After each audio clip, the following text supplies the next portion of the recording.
कश्मीर की हिस्ट्री 5000 साल की है, ये बात नोट है। ब्यूटीफुल। 90 में ऐसा क्या हो गया कि 90 के बाद की जो कश्मीर की तस्वीर है वो बिल्कुल अलग हो गई? ज़ियाउल हक ने कहा ये कश्मीरी इनको पहले मुसलमान बना, इनको एक्सट्रीम मदरसे दे दो। मैंने इंसान को एक म्यूजिकल मिट्टी से बनाया, ये तो कुरान शरीफ कि उस वक्त बुद्धिस्ट, हिंदू और मुसलमान एक साथ जमा हुए और 90 तक वही सिस्टम था।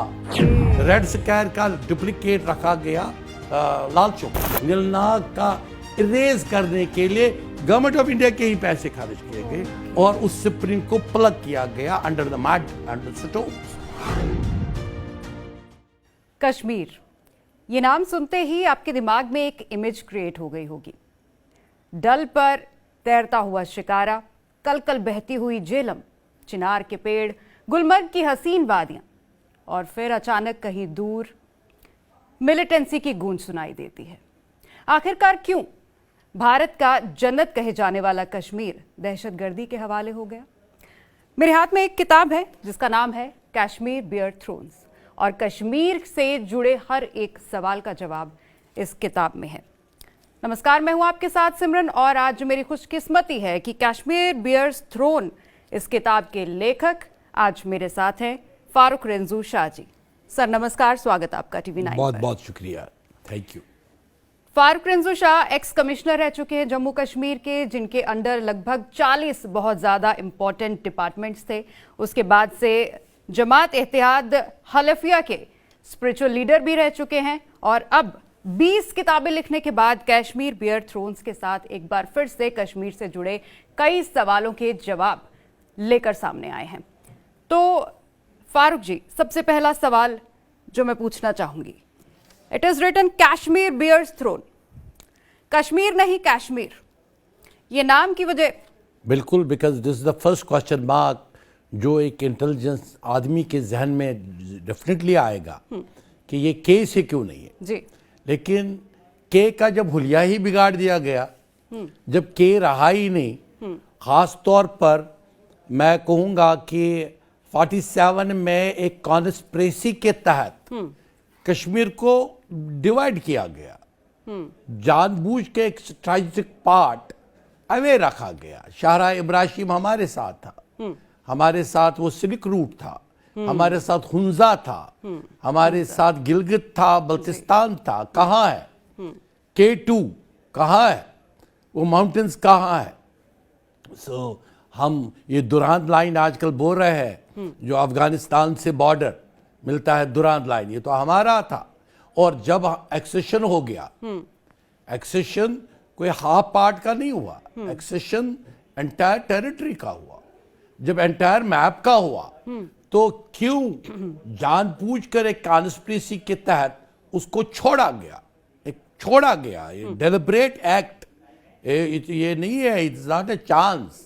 ये इसलिए किया गया क्योंकि वहाँ किसी लोगों को उनके साथ अंडरस्टैंडिंग थी, उनको थ्रोन पे बिठाया जाए, उनको हुकूमत दी जाए और चाहे कश्मीर बाहर में जाए, क्योंकि वहाँ के वोट इनको नहीं मिलने वाले जिनको हम हुकूमत देने वाले।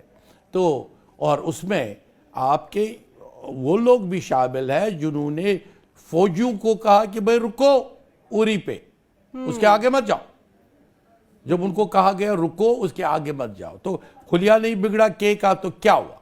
तो कश्मीर थ्रोन एक ऐसी किताब में जो मैंने पिछले 6 साल लिखी है, मैं लिखता रहा और मैं सोचता रहा मैं कैसे प्रेजेंट करूं ये कश्मीर में तबाही, बर्बादी, इस सारा इज़्तिराब, ये क्यों है, कैसे है, क्या किया गया एक अच्छी खासी सिविलाइजेशन के साथ। कश्मीर एक सिविलाइजेशन का नाम, बिल्कुल, कश्मीर एक तहजीब का नाम, जी बिल्कुल। और ये तहजीब था हिंदू, मुस्लिम, बुद्धिस्ट का एक पावर। 1321 AC 1321 AC जब बुलबुल शाह आए जी, वो तलवार लेके नहीं आए, बुलबुल शाह आए ए पर्सन जिसने एक आइडियोलॉजी दे दी। और आइडियोलॉजी क्या दे दी? आइडियोलॉजी ऑफ लव, मोहब्बत। और उस वक्त एक तरफ बुलबुल शाह आए, एक समझने की बात है कश्मीर को, अगर कोई सुनना चाहे कश्मीर को, एक तरफ बुलबुल शाह आए, दूसरी तरफ जुल्कदर खान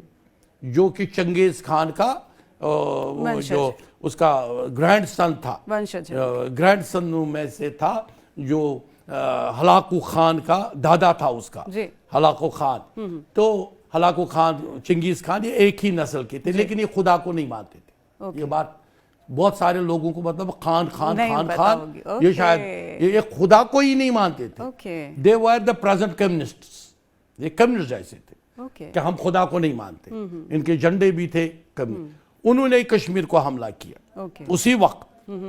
और पावर देखो स्पिरिचुअलिटी का, ये हिस्ट्री है और आज ये हिस्ट्री काम आती है। पावर देखो कि उस वक्त बुद्धिस्ट, हिंदू और मुसलमान एक साथ जमा हुए।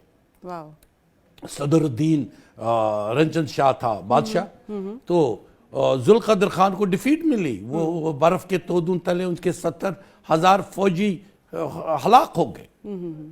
लेकिन स्पिरिचुअलिटी ने ब्लेसिंग दे दी। जो लास्ट ऋषि क्वीन थी कोटा रानी, वो लास्ट बुद्धिस्ट ऋषि क्वीन। क्वीन आपने सुना होगा, बुद्धिस्ट लास्ट क्वीन। ऋषि क्वीन ऑफ जी। कश्मीर। तो she was blessed by this, और उसने फिर हमेशा रेडिकल्स के खिलाफ लड़ा। शी वॉज टेलिंग कि रेडिकलिज्म कश्मीर में नहीं चलेगा। और 90 तक वही सिस्टम था, 90 तक, 1990 तक ये सिस्टम था। 700 साल का सिस्टम, मोहब्बत का, प्यार का। अगर आप देखें, आज आपने बताया ये कश्मीर का नाम जब आता है तो तबाही मंजर पे आती है, लेकिन 700 साल ये नहीं आता था। फिर मोहब्बत ही मोहब्बत। फिर फारूक सर, फिर 90 में ऐसा क्या हो गया? 90 में ऐसा क्या हो गया कि 90 के बाद की जो कश्मीर की तस्वीर है वो बिल्कुल अलग हो गई?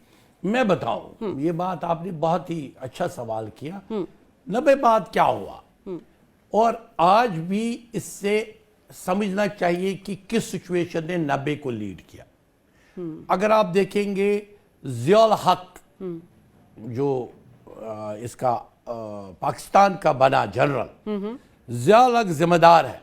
ओके ज़ियाउल हक ने कहा ये कश्मीरी, इनको पहले मुसलमान बनाओ। Okay all Kashmiri has used the word, इन कश्मीरियों को पहले मुसलमान बनाओ। और उसने कैसे मुसलमान बनाया? उनको बनाने की कोशिश की, जो कि गलत था। He was on the wrong track, he was not even himself, I doubt whether he was a Muslim और नॉट। तो उसने कैसे मुसलमान बनाने की कोशिश की? उसने कहा कि जनाब इनको एक्सट्रीम मदरसे दे दो। फंडिंग लाई, सऊदी अरब से फंडिंग लाई और अमेरिका से भी फंडिंग आई। ओके और फंडिंग क्या आई कि इनको एक्सट्रीमिज्म दारुल उलूम में दिलाओ, इनको एक एक्सट्रीमिज्म इस्लामिक सिचुएशन पे पहुंचाओ। तो ऐसे ऐसे फिरके आए जो 700 साल नहीं थे। भाई म्यूजिक बैन, बताओ किस इस्लाम में लिखा है म्यूजिक बैन? ओके इस्लाम में नहीं है म्यूजिक बैन। मरज बहरानी अल्तकियान बैनहुमा बरज़खुल्ला यबक़ियान, खलक़ इंसान मिन सलसाल कल फ़ख़ार व खलक़ल जान मिन मारिज मिन नार। मैंने इंसान को एक म्यूजिकल मिट्टी से बनाया। ये तो कुरान शरीफ है। ब्यूटीफुल। कुरान कहता है मैंने ह्यूमन बीइंग को एक खनकती और म्यूजिकल मिट्टी से बनाया। सो स्पिरिचुअलिटी इज दिस। तो इन्होंने कॉन्ट्राडिक्टरी जो लोग लाए, वो भी फिफ्थ फेल लोग।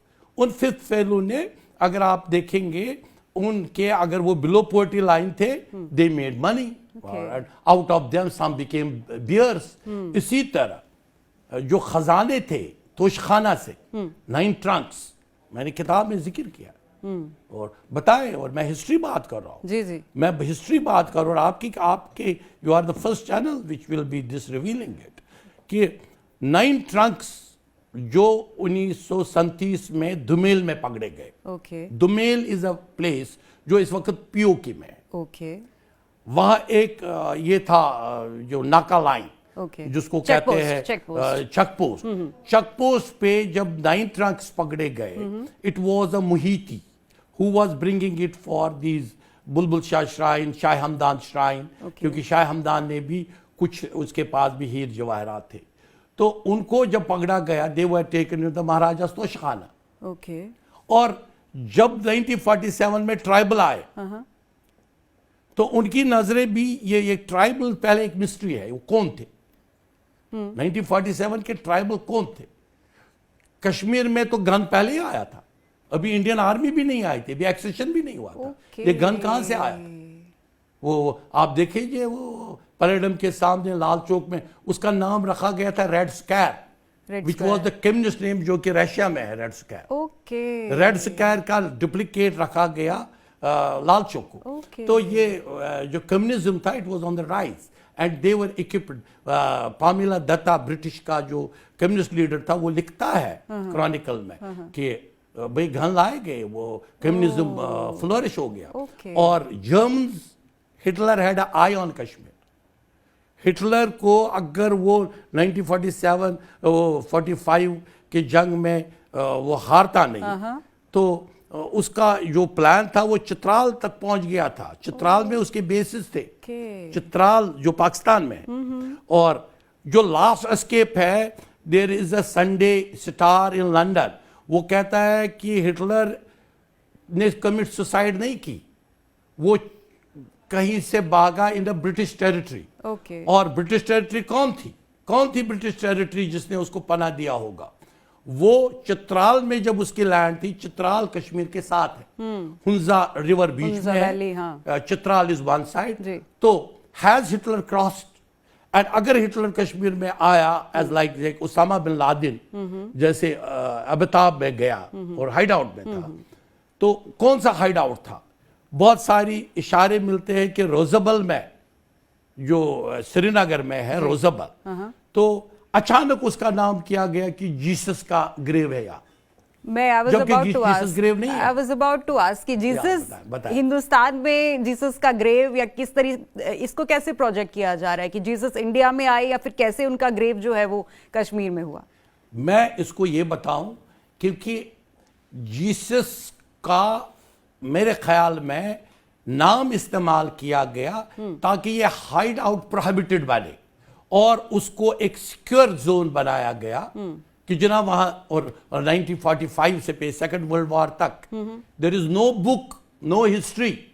आप हिस्ट्री पढ़ो, कोई बामजे की पढ़ो, आप जोना राजा की पढ़ो। जोना राजा ने 5000 साल की हिस्ट्री लिखी है हमारे कश्मीर की। Beautiful, he was our pride. Beautiful. GMD Sufi पढ़े आप आजम धदमरी को पढ़े, आप अमीन चाडूरा को पढ़े, जिन्होंने ओरिजिनल कश्मीर की हिस्ट्री लिखी है। कश्मीर की हिस्ट्री 5000 साल की है, ये बात नोट करें। ब्यूटीफुल। 5000 साल कहीं जीसस जिक्र नहीं है। ओके। और अचानक जब हिटलर गायब हो जाता है, रशिया कहता है कि हमने हिटलर को मारा, जबकि वो भी गलत निकला। वो तो जिस डेड बॉडी को वो बोलते थे हिटलर की dead body, she was the Russian woman.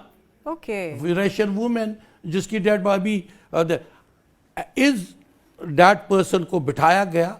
और आप देखिए, उसके बाद ही अगर 70 साल आप देखेंगे, कश्मीर में शायद उसी का गोश्त रहा होगा।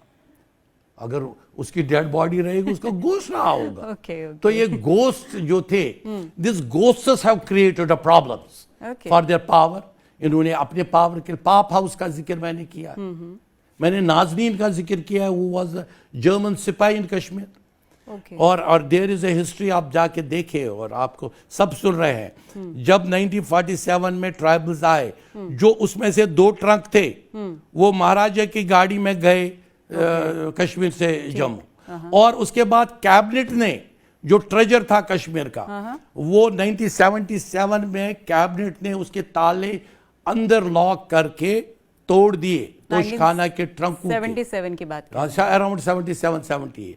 और 1962 में जब चाइना वार हुआ, prime minister of Jammu Kashmir 2 truck 3 मूर्ति बेचता है, जो उस वक्त का प्राइम मिनिस्टर था, उसके घर 1962 में, in the name of the China war, it is my donation.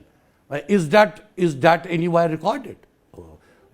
देखना चाहिए क्या रिकॉर्ड है, क्या सचमुच वो एक ज्वेल, जो ज्वेल है, वो ज्वेल वाज $1 billion रेट। सो बहुत सारी चीजें जो कश्मीर में हमने देखी। आपने भी बहुत कश्मीर पे काम कर रहे हैं। आप देखिए, कश्मीर की तबाही और बर्बादी का जिम्मेदार वो वेस्टेड इंटरेस्ट है जो कोशिश करता है कश्मीर को रिलीजन नाम पे लड़ाया जाए, कम्युनलिज्म नाम पे लड़ाया जाए, इनको डिवाइड किया जाए, इनकी टेरिटरी बांटी जाए। जबकि सच्चाई ये है, कश्मीर ने जब इंडिया में कोई रेजिस्ट नहीं कर रहा था महमूद गजनवी को, nobody was resisting, he was coming, यहाँ के मंदिर लौटता था, गिराता था, भाग जाता था। लेकिन कश्मीर इंडिया की वो उस वक्त एक ऐसी जो टेरिटरी है जिसने महमूद गजनवी को तोसमादान में डिफीट दे दिया। और pheran was the pheran, Kashmiri pheran was the uniform of the soldiers, संग्राम रशी का, ब्यूटीफुल संग्राम रशी। तो ये चीजें नहीं बताई जाती है यंगस्टर्स को। हमें सारे इंडिया को बताना चाहिए कि how strong fort Kashmir has remained, लेकिन किस तरह इसकी तहजीब बर्बाद की गई। Neelnag is the name of a Hindu god, एक स्प्रिंग हुआ करता था। Okay, there are two important springs in Kashmir, एक नीलनाग यूसमर्ग में है, दूसरा सीता का चश्मा है, वो है सीता हरन में। Sita haran is only in Kashmir. There is a myth कि उस जो वो स्प्रिंग है, वो स्प्रिंग में सीता रही है उस स्प्रिंग में। ओके, और अटेम्प्ट उस पे किया गया था बाय जो from there Hindu point of view. Okay, लेकिन उन स्प्रिंगों का इरेज करने की कोशिश की गई, क्योंकि हिंदुओं का नीलनाग नहीं रहना चाहिए, क्योंकि नीलमत पुराण में है। और human resources ministry government of India के पैसे खर्च किए गए टू किल नीलनाग, नीलनाग का इरेज करने के लिए गवर्नमेंट ऑफ इंडिया के ही पैसे खर्च किए गए। और उस स्प्रिंग को प्लग किया गया under the mud and the stones. That is the how Kashmir was being run.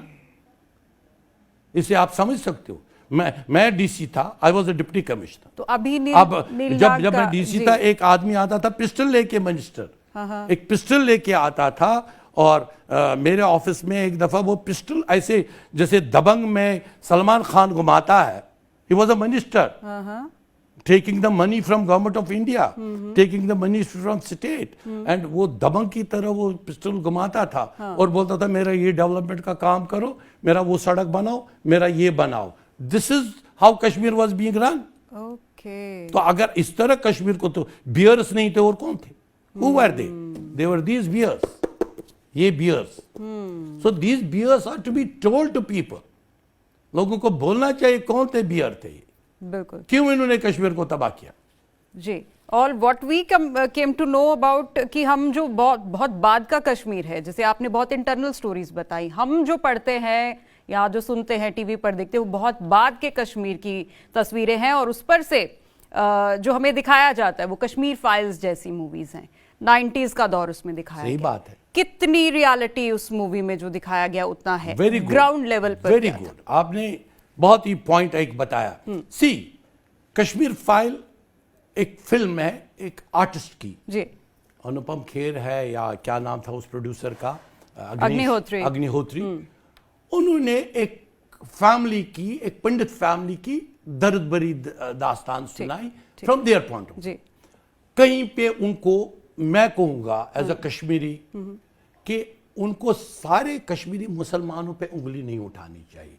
They should not demean all the Muslims of Kashmir, because Kashmir, मैं आपको खुद बताऊंगा और ऑथेंटिकेट कर रहा हूं। I had topped the public service commission during that time and I was in the service in recently service शुरू की।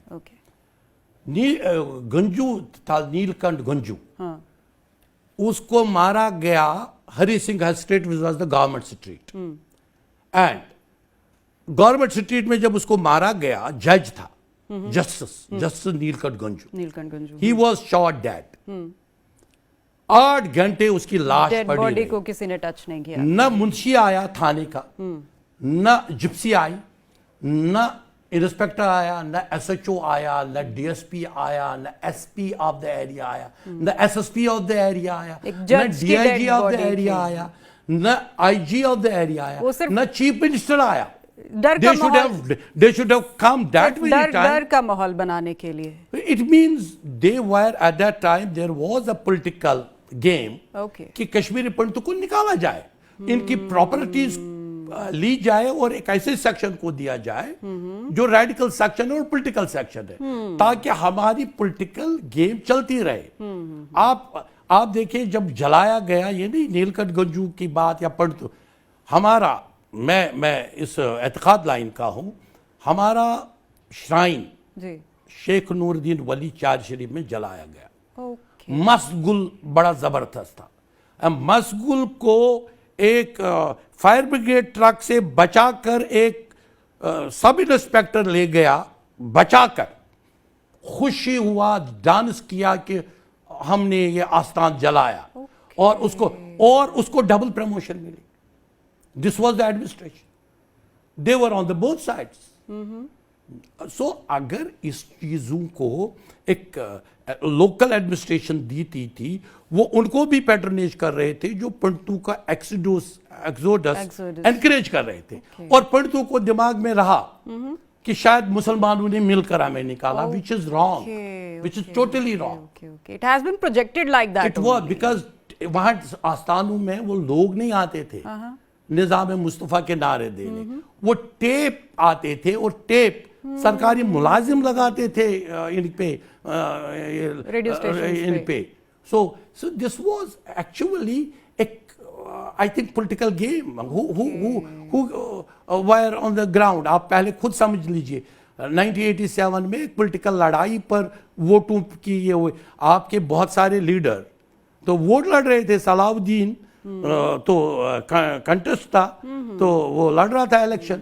सो इट वाज वोटों की लड़ाई में बेचारा कश्मीरी मारा गया, और कश्मीरी पंडित भी सफर किया और कश्मीरी मुसलमान भी सफर किया। ये मेरी आई एम वेरी कैंडिड, मैं आपके साथ बहुत ही क्लियर अंदाज में बात कर रहा हूं कि आपने देखा है, हमने देखा जुल्म हुआ बेचारे, जैसे आप इनको अनर्थ किया एक बड़ी कम्युनिटी को, जो हमारी तहजीब की निशानी करते हैं। हमारी जब हम कश्मीर के म्यूजिक की बात करते हैं, हमारा म्यूजिक जॉइंट है जी, वो पंडितों का, सिर्फ पंडितों का नहीं है, हम मुसलमानों का भी है।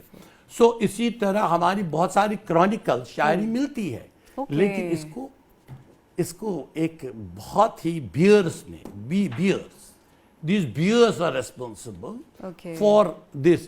और अनफॉर्चुनेटली आज इन चीजों पर क्यों नहीं नोटिफिकेशन निकलते? मुझे पहले आप बताएं, you as a very important journalist, अगर पंडितों की प्रॉपर्टी गलत तरीके से छीनी गई, कितने बेनिफिशियरी है?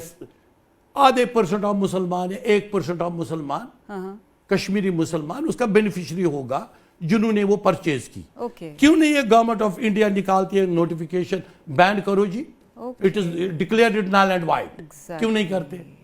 Why don't they do it? They have to issue a one notification कि जो भी कश्मीरी पंडितों की प्रॉपर्टी जिसने भी ली, चाहे वो पॉलिटिकल लीडर बना, चाहे गवर्नमेंट ऑफिसर्स बना, चाहे कोई, इनको डिक्लेयर करो नल एंड वाइड। एंड क्यों नहीं करते? मुझे बताएं। That is a major question. मुझे बताएं। Because they are political फायदा उठा रहे हैं उससे। Naturally, because these are the lobbies। और ये अगर इस वक्त ये रिकन्फिगरेशन ना हो और कश्मीर के 90 में जो हुआ उससे सीखा ना जाए, इस वक्त मुझे लग रहा है एक सिचुएशन है जिसमें एक रियलिस्टिक कश्मीरी सोचता है कि मेरे साथ क्या हुआ। इस वक्त वो अगर इस पर फिर दोबारा उसी मैकेनिज्म अंदाज में वोट चोरी करके, इवन मैं कह रहा हूं कि इलेक्शन जो होता है कश्मीर में और हुआ, आज तक कभी फेयर इलेक्शन नहीं हुआ, कभी नहीं। It was a terror election. Now आप, terror in what sense? Now you will ask me a question. Terror in this sense कि जो पोलिंग बूथ था, पोलिंग बूथ में जो पॉलिटिकल पार्टीज के वर्कर्स और ये जो वोट डालने वाले थे, वो स्टोन पेल्टर्स और गनमैन थे जी। वो लोगों को जो वोट उनके खिलाफ देते उनको बाइकॉट बोलते थे, बाइकॉट करो जी। तो boycott was favouring them, boycott was favouring them to be on the bears throne. So this is, अगर टुडे इलेक्शन कमीशन इतना रिफॉर्म करे, Kashmir is a problem, Kashmir is a problem. Kashmir में एक experiment point of view digital voting करें, online voting करें, जैसे bank transaction होती है, जब से बैंक ट्रांजैक्शन होती है 100% वोटिंग होगी, 100% लोग डालेंगे and you will find the fair results. अगर उन्होंने फिर वही टेरर वोटों से पोलिंग स्टेशन में आप डरोगी, चोरी चोरी चुपके जाओगी वोट डालने, और शाम को आपको मिलिटेंट आएगा, वो मारेगा वोट क्यों डाला, तो इसलिए आदमी कहता मुझे नहीं डाल। अगर वो आपको अवॉइड करना है, better it is go for a fair digital election. हाँ जी। अच्छा, स्टोन पेल्टर्स की आपने यहाँ पर बात करी फारूक साहब। ये स्टोन पेल्टर्स, इनको कहा जाता है कि फंडिंग मिलती है, जो छोटे छोटे बच्चे हैं, यंगस्टर्स हैं, उनको जाके उनको कहा जाता है कि तुम स्कूल मत जाओ, हम तुम्हें 200-500 बक्स देंगे and you just have to throw stones on our army. क्या ये बात सच है? देखिए, आप पहले देखना चाहिए मोडस ऑपरेंडी किन का है, हु आर द बेनिफिशरीज। आप देखिए कि जिन लोगों ने मिलिटेंट क्रिएट किए, क्या वो लोग उनके साथ चुपके चुपके नहीं मिलते थे? क्या वो लोग जिनका बैकग्राउंड गन रहा है, I will not reveal the name, but I know so many people who were Pakistan trained militants are presently even today holding a very good positions. क्यों? क्योंकि they had developed a vested interest. Or stone pelter were being raised in the name of गड़बड़ कराओ by those politicians, जो politician उनको अपना MLA बनने के लिए इस्तेमाल करते रहे, उनको बिरयानी देते रहे, उनको वहां पे पहुंचाते रहे और शाम को बयान देते रहे। They were on the both sides. एक साइड से उनको स्टोन पेल्टर साथ थे, दूसरी तरफ से वो गवर्नमेंट के एस्टैब्लिशमेंट का साथ लेते थे। जब गवर्नमेंट का एस्टैब्लिशमेंट भी आपको साथ दे और उधर से आपने डेवलप रिलेशन ऐसे किए। अब दुलत साहब की किताब पढ़े, मैंने आपको ये किताब लिखी, दुलत साहब की आप किताब पढ़े, रिसेंटली आई। दुलत साहब अनफॉर्चुनेटली, और I can't say how he was acting, what way he was acting, but the way he was acting is himself telling कि मैं दो बड़े लीडरों को अपने घर में बिठाकर शराब पिलाता था। आप उसकी किताब पढ़े। दो बड़े लीडरों को अपने घर में बैठाकर, मैं उनको ब्लैक विस्की पसंद थी, मैं दोनों को पिलाता था और बोलता था कि पावर गेम की कराओ। And he has been always appoints man. मैं नया चीफ मिनिस्टर जम्मू कश्मीर में किसको बनाऊं? जिस आदमी ने कहा कि मैं आधा इंच जमीन नहीं दूंगा अमरनाथ यात्रा के लिए, he is in record. Sonia ji ने थपथपाया टेबल चेयर्स की फॉर दिस वर्ड कि ये बोलता है कि मैं आज वो खुद यात्रा का रिसेप्शन कर रहा है। So this is the contradiction. This is the, I will not name, I know. क्योंकि I am not in politics. जी, बिल्कुल। और रिफॉर्म्स की अगर बात करें, बिकॉज टूरिज्म के पॉइंट ऑफ व्यू से कश्मीर एक बहुत अच्छा रिसोर्स साबित हो सकता है, तो रिफॉर्म्स किस तरीके से लाए जा सकते हैं? आपने बताया कि 90s के पहले का कश्मीर कुछ और था, तब हालात ठीक थे, अच्छे थे, और क्या रिफॉर्म्स की अब जरूरत है कि अब जो पिक्चर डेवलप हो रही है कश्मीर की, वो उसको साफ करके एक अच्छी पिक्चर जो है वो डेवलप की जाए? देखिए, आपने खुद देखा जो एक तासुर था उन लोगों का जो कहते थे, क्योंकि वो ब्लैकमेल करते थे सेंट्रल गवर्नमेंट, जैसे वही जो तिरंगा उठाएगा उसके हाथ जल जाएंगे, भस्म हो जाएगा। आप देख लीजिए, तिरंगा उठाना कौन सा गुनाह है? तिरंगा तो 1947 में जब आप एक्सेशन को मानते हो तो आप तिरंगे को मानते हो। जो उस वक्त का चीफ मिनिस्टर, प्राइम मिनिस्टर था, वो तिरंगे के हाथ में ही वो लेके आ गया कि he has not rejected the तिरंगा। तो आप कह रहे हो कि तिरंगा को सिर्फ मैं उठाऊं सकती हूं या उठा सकता हूं, लेकिन अगर मुझे आपने सीट से डिथ्रोन किया तो फिर आपका कोई तिरंगा उठाने वाला कोई नहीं होगा। लेकिन आपने खुद देखा, यू आर वाचिंग मीडिया, कोई कश्मीरी शाई कर रहा है फील जब वो अपने कंट्री का झंडा उठाता है। He is proud of it. ये मेरी सोच है इस मामले में, और आप भी खुद देख रही हो इस किताबों में। Of course. और बहुत सारी कहानियां ऐसी हैं, मुझे लगता है कि अगर हम लोग डिस्कस करने लगेंगे फारूक बहुत सर जी, तो बहुत। टाइम जो है एक-एक वो कम chapter, पड़ जाएगा। एक-एक हाँ, चैप्टर, because एक-एक आपका- लाइन इस किताब में जी एक हिस्ट्री है। बिल्कुल, आपका पूरा करियर और पूरा आपका जो लाइफ है, because you are born and brought up in Kashmir only, तो आई एम श्योर कि बहुत सारी ऐसी कहानियां हैं। और जिस तरीके से मैंने फर्स्ट टाइम बहुत सारी चीज़ें आपसे सुनी है, उसी तरीके से अगर हमारी ऑडियंस इस किताब को पढ़ेगी तो डेफिनेटली ऐसी बहुत सारे और इम्पॉर्टेंट इन्फॉर्मेशन आपको इस बुक में मिल पाएंगे। फारूक जी, आपने हमें इतना अपना प्रेशियस टाइम दिया और इतनी सारी कहानियां हमें कश्मीर के बारे में बताई, इन डेप्थ नॉलेज जो है वो हमें दी। हमारे प्रोग्राम में आने के लिए आपका बहुत बहुत धन्यवाद। बहुत बहुत शुक्रिया, बहुत शुक्रिया, बहुत शुक्रिया।